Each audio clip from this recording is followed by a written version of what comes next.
महाभारत में महाभारत क्यों हुआ, गलती किसकी थी? उसमें से एक गलती थी भीष्म पितामह की, और गलती ये थी कि द्रौपदी की साड़ी जब खिंच रही थी तब 2 थप्पड़ दुशासन को मार दिया होता तो महाभारत ना होता। कोई भी क्यों ना हो गलत करे और आप बड़े हैं और आपको अधिकार है तो आप उस अधिकार का प्रयोग करें और उसे दंडित करें यदि वो आपके दंड के योग्य है तो। अब ये चश्मा वाले दादाजी बताएंगे कि आगे और कौन जिम्मेदार था इस महाभारत के युद्ध में। पीछे वाले दादाजी सोफे पे बैठे हैं, बताइए वो कौन था जिनके कारण महाभारत हुआ? उस पात्र का नाम बताइए, बोलिए। कोई एक नाम बताइए, गलत भी नाम बताएंगे तो नंबर नहीं कटेंगे।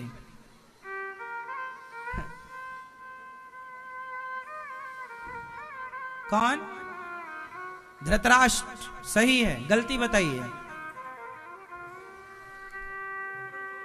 हाँ, महाभारत क्यों हुआ इसका एक कारण धृतराष्ट्र भी है, और वो गलती क्या की?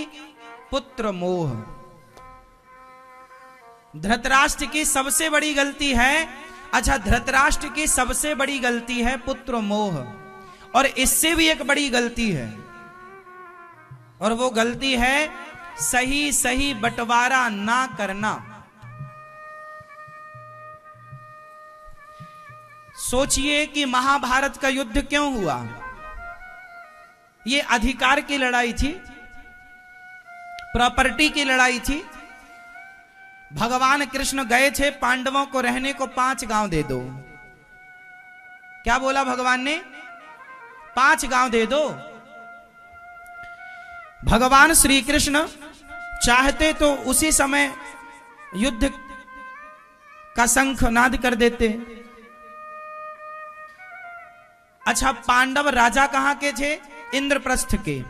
और धृतराष्ट्र राजा कहां के थे? हस्तिनापुर। हस्तिनापुर मतलब वर्तमान की मेरठ, और इंद्रप्रस्थ मतलब वर्तमान की दिल्ली।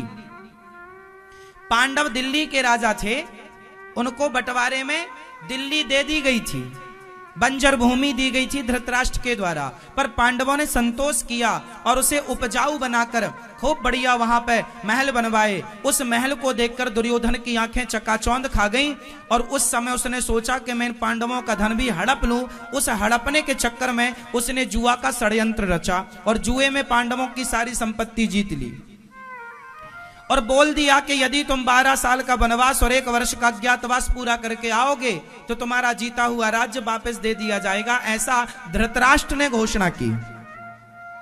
ऐसी घोषणा किसने की? धृतराष्ट्र ने, कि यदि तुम 12 साल का वनवास और 1 वर्ष का अज्ञातवास पूरा करोगे तो तुम्हें पूरा तुम्हारा स्थान दे दिया जाएगा। अब लो,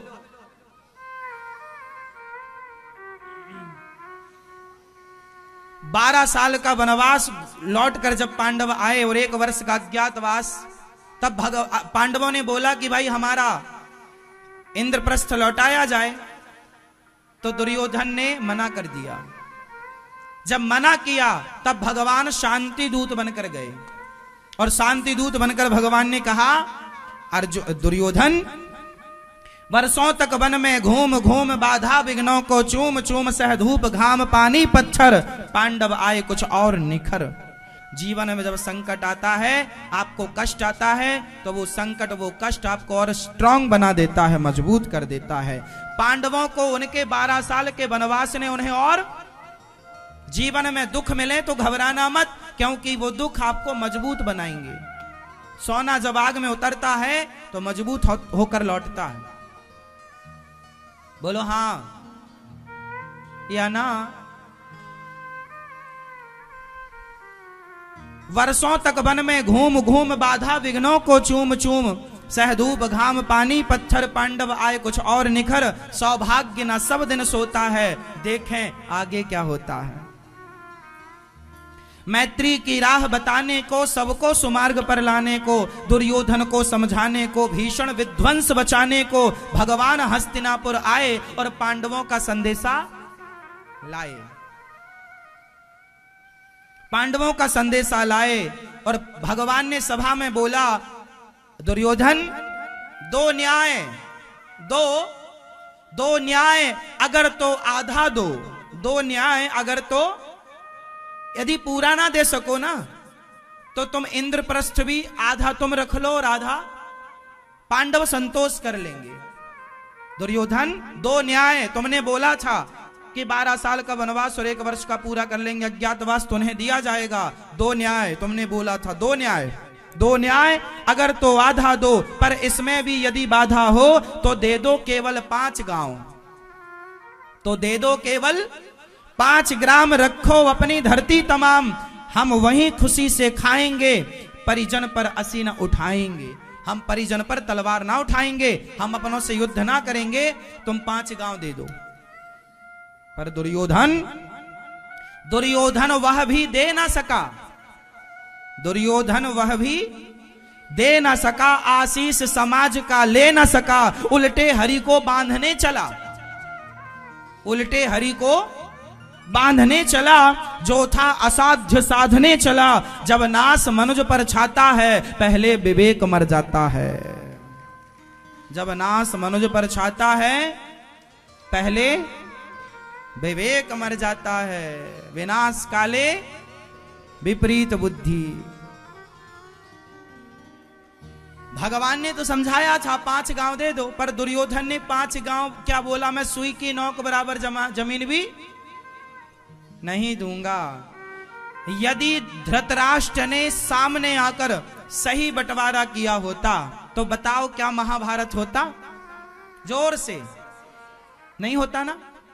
सही बंटवारा ना होगा। याद रखना, ये महाभारत की कथा तुम्हें सिखा रही है कि आप भी यदि बाप हो तो अपने बच्चों का बंटवारा सही कर लेना, वरना यदि सही बंटवारा नहीं कर सके तो तुम्हारे बच्चे आपस में महाभारत करेंगे। यदि तुम्हारी औलाद आपस में लड़ी तो जिम्मेदार तुम होगे। धृतराष्ट्र जी महाराज, जो बाप अपने बच्चों का सही बंटवारा नहीं करता वह बाप धृतराष्ट्र है, और धृतराष्ट्र जैसे बाप के कारण महाभारत होता है। सही बंटवारा नहीं, अरे तुम्हारा अधिकार तुम रखो ना। पांडवों ने थोड़ी बोला कि तुम इंद्रप्रस्थ हमें दे दो, उन्होंने तो ये बोला हमारा वाला हमें दे दो,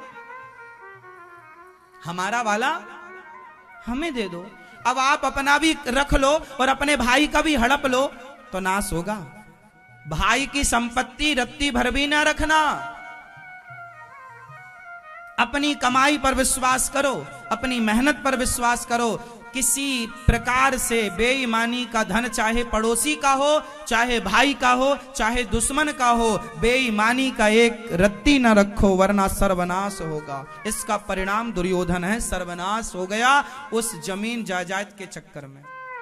कोई रोने वाला नहीं बचा। बोलो हाँ या ना।